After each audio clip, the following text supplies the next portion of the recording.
remember this house. The Egges live here.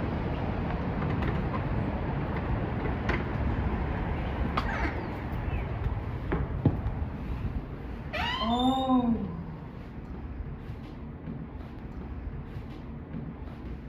Oh, that's me. Well, it was meant to be me.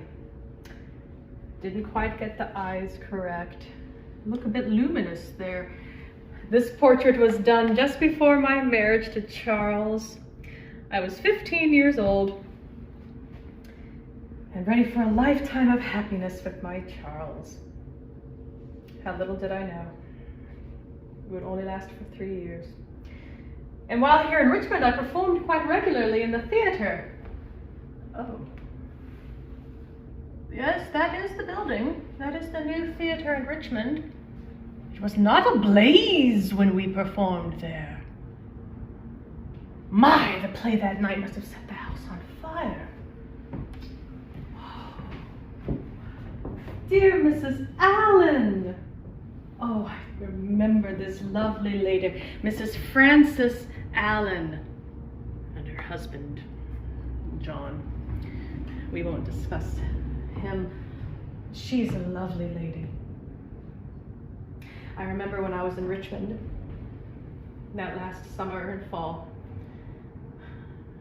I was so ill with the consumption. It was terrible. I had sent William to Baltimore to be with his grandparents, and I kept little Edgar and Rosalie by my side. I couldn't bear to be apart from all of my children. It was torture to be away from William. But I simply couldn't cope without my husband to support me, and I had to take care of my children. My health so rapidly declined, I could no longer perform and support my children. And as I lay dying in a boarding house near the Capitol, this lovely lady, bless you, she and Mrs. Gallego, one of the wealthiest women in Richmond. Oh, and Mrs. Mackenzie. Oh, she was a much younger woman then. Oh, Mrs. Jane Scott Mackenzie. These women came to my bedchamber with toys for the children, with food, delicacies, and with care and with comfort. Dear Mrs. Allen whispered to me she could not have children of her own. She so desperately wanted to give her husband a son. She dotes on my Eddie. I can see the way she loves him. Oh, my sweet boy. He will be well cared for with her. Which is good. I worry for the nightmares that he might have later. Watching his mother coughing up blood, how he stares at me with those huge eyes.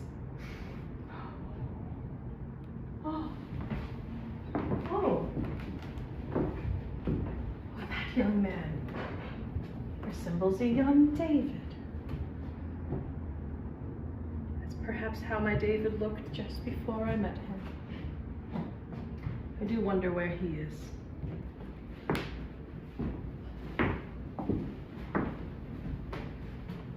Oh, and my marriage bond to David. Yes, David Poe Jr., Mrs. Eliza Hawkins, widow of Charles Hawkins. We were married here in Richmond in the spring of 1806. Just a few short months after my Charles died. I would not come back to Richmond until after David had left me. And the end of my life was nigh.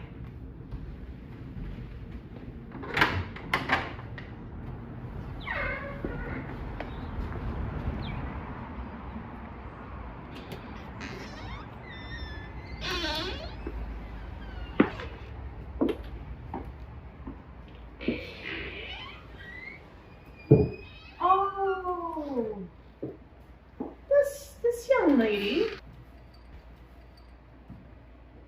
Oh, how she reminds me of David's younger sister, Mariah. Oh, she was a lovely girl.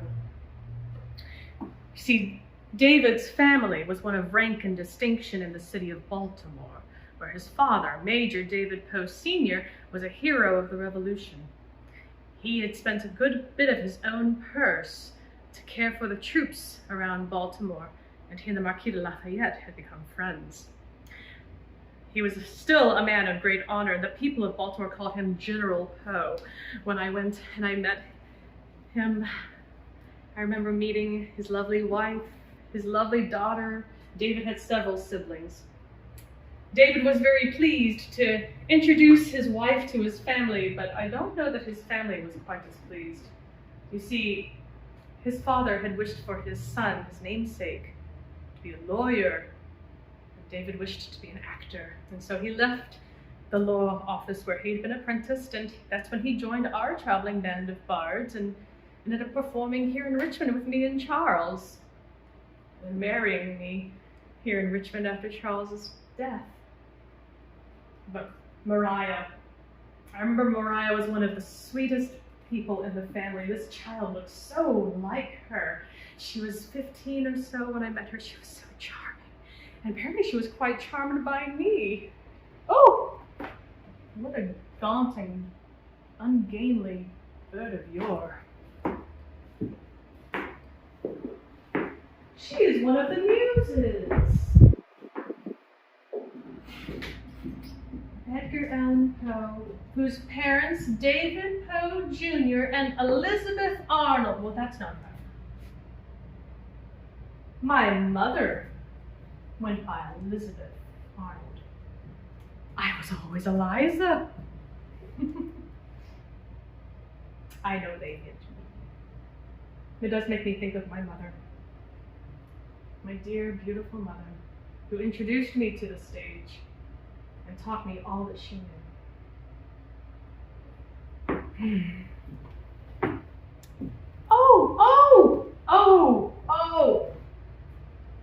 Oh, he had all of his limbs when he was born. That's one of the first things I check with each of my children. Oh.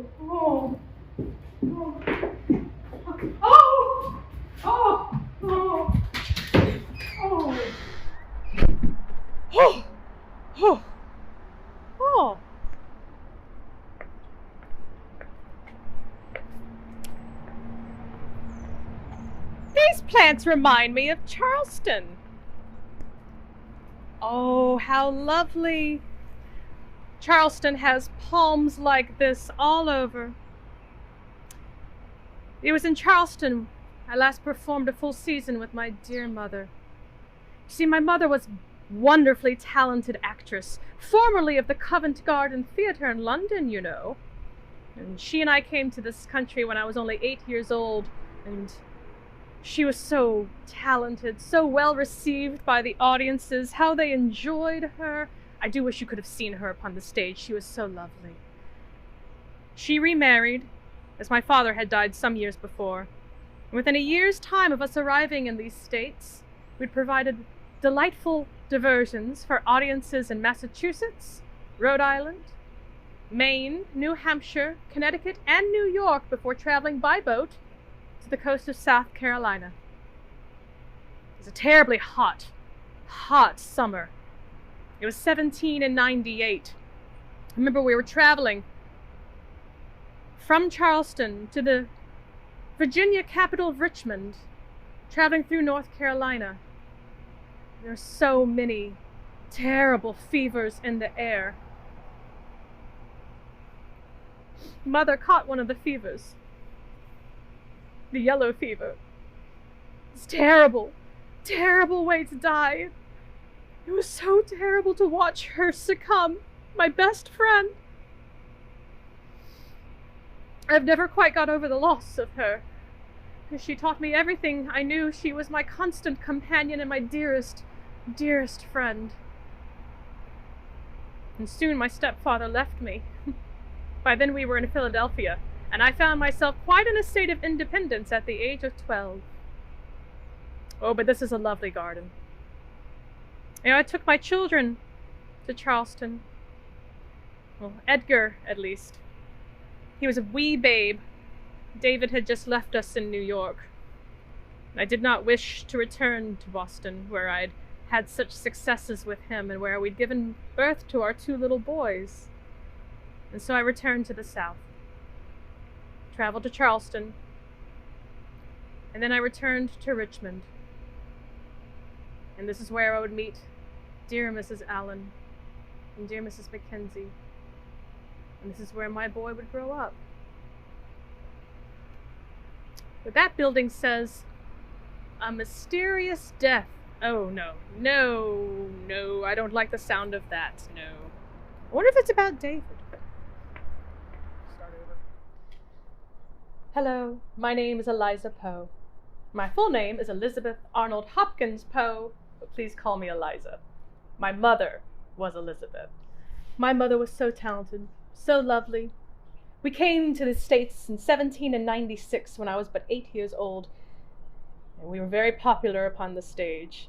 I made my debut that spring at her benefit, singing a delightful song called "The Market Lass," that's meant to cure all manners of agues and ills and complaints. And I will sing it for you, as I'm sure some of you are suffering from a rheumatism. Though my dad, I must own, is but poor, his cot can each comfort supply. The vine tendril curls around his door, and streamlets meander anigh. The vine tendril curls round his door, and streamlets meander anigh. Health reigns and rewards daily toil, I'd rise at the lark's early song, and meeting my swain at the stile, to market we trip along.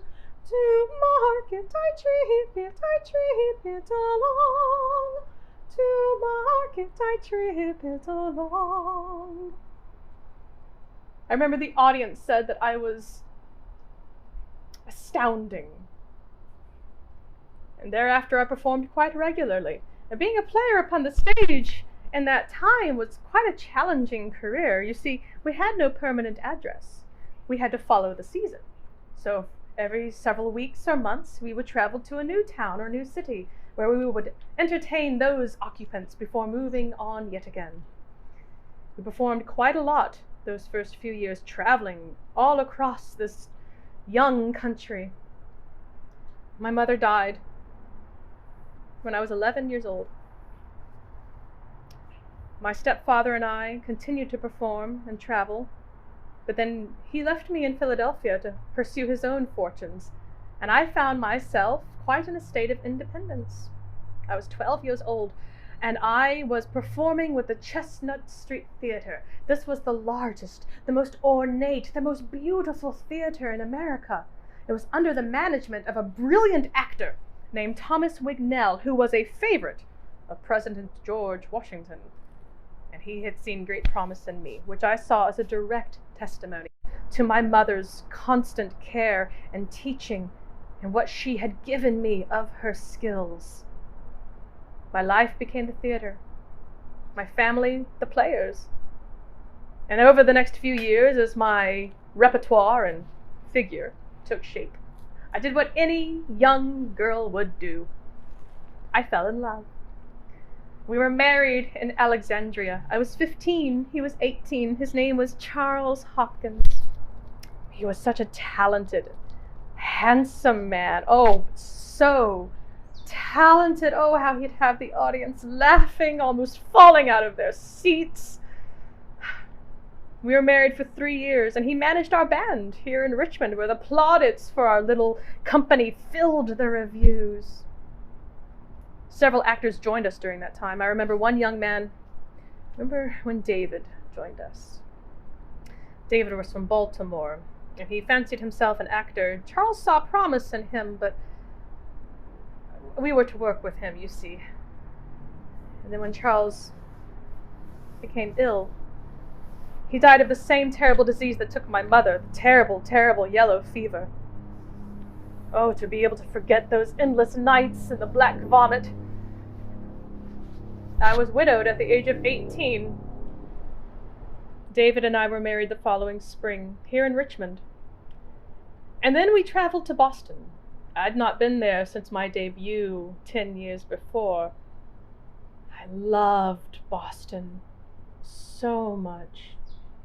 That is where I gave birth to my 2 little boys. Little William Henry was born in January of 1807, and then little Edgar, my sweet boy, was born in January the 19th, I recall, of 1809.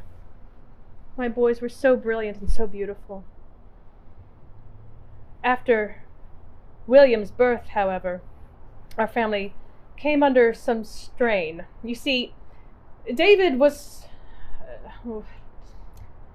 lacked the apprenticeship and the training upon the stage that I had had, and therefore he stammered and stuttered and forgot his lines. And the Boston audiences were not forgiving. I remember Mr. Buckingham writing, "We came expecting little satisfaction in Mr. Poe," and we were not disappointed. After William's birth, Mr. Buckingham targeted me. You see, I'd just given birth. My managers chose to cast me as Little Pickle, which is a little boy character, but often played by an actress due to the timing and the agility required to properly execute the role. Little Pickle is a boy, not frequently played by an actress who was so recently in the family way. And so Mr. Buckingham took great delight in calling me a very green little pickle, and went on to say that I was hermaphroditical. Hermaphroditical. David could not take the strain much longer, and after Edgar's birth he left us for several months to beg money of his wealthier relations in Pennsylvania and in Maryland. His kinsmen were not pleased with his life choice, and I don't know if he saw his parents during that time or not in Baltimore, but I know that his family in Pennsylvania mocked him and turned him away. While he was absent, I was performing my first role as Juliet, as Desdemona.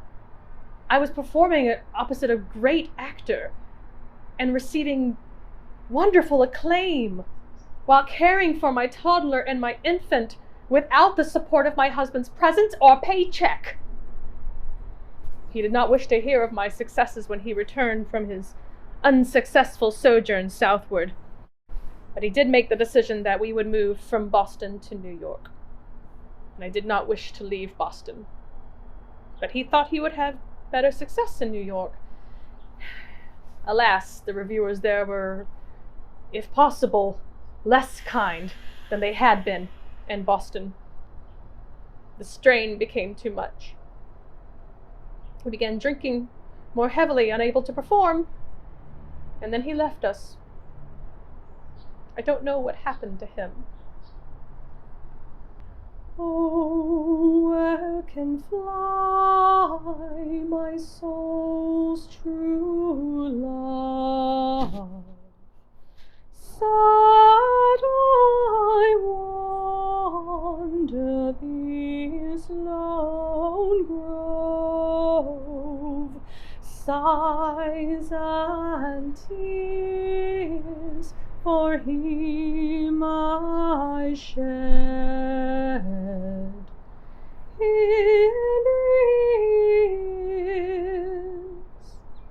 from Laura fled, thy love to me thou didst impart. Thy love soon won my virgin heart. But oh, dearest Henry, thou hast betrayed thy love with thy poor cottage maid. considered returning to Boston, but to return after such a successful season and without the support of my husband, very clearly abandoned by him, and once again in the family way. I couldn't go back to that beautiful city that I loved so much and where I found my best and most sympathetic friends. I returned to the South where I had always had success, first to Charleston, and then I returned to Richmond. I gave birth to a little girl in Norfolk during my travels, my little Rosalie. Mr. and Mrs. Poe in Baltimore have offered to take little William, but they cannot afford to take more than one child, they say, as much as they dote on Edgar. They don't seem terribly interested in Rosalie. And so Richmond is where my bones will rest for all time. When I died, my children were taken care of. Mrs. Allen took little Edgar. Mrs. Mackenzie, her family has a girls' boarding school here in Richmond, so my Rosalie will get a very good education and be very well cared for, and I know that his grandparents will dote on William. Perhaps even Maria will help take care of my boy.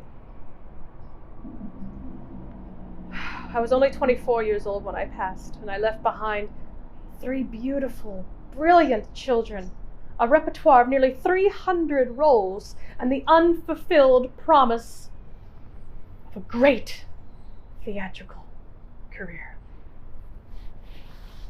Last night the dogs did bark, I went to the gate to see, when every lass had her spark, but nobody came to me, and it's oh dear, what will become of me? Oh dear, what shall I do? Nobody coming to marry me, nobody coming to woo. Ooh, nobody coming to woo. They say I'm beauteous and fair, they say I'm scornful and proud, and oh, now I must despair, for I am growing old, and it's oh dear, what will become of me? Oh dear, what shall I do? Nobody coming to marry me, nobody coming to woo. Ooh, nobody coming to woo. Ooh, nobody coming to woo. And now I will sing one last song for you, one of my favorite pieces. It's a love song. It reminds me of happy times. Drink to me only with thine eyes, and I will pledge with mine, or leave a kiss within the cup, and I'll not ask for wine. The thirst that from the soul doth rise, doth ask a drink divine. But might I of Jove's nectar sup, I would not change for thine.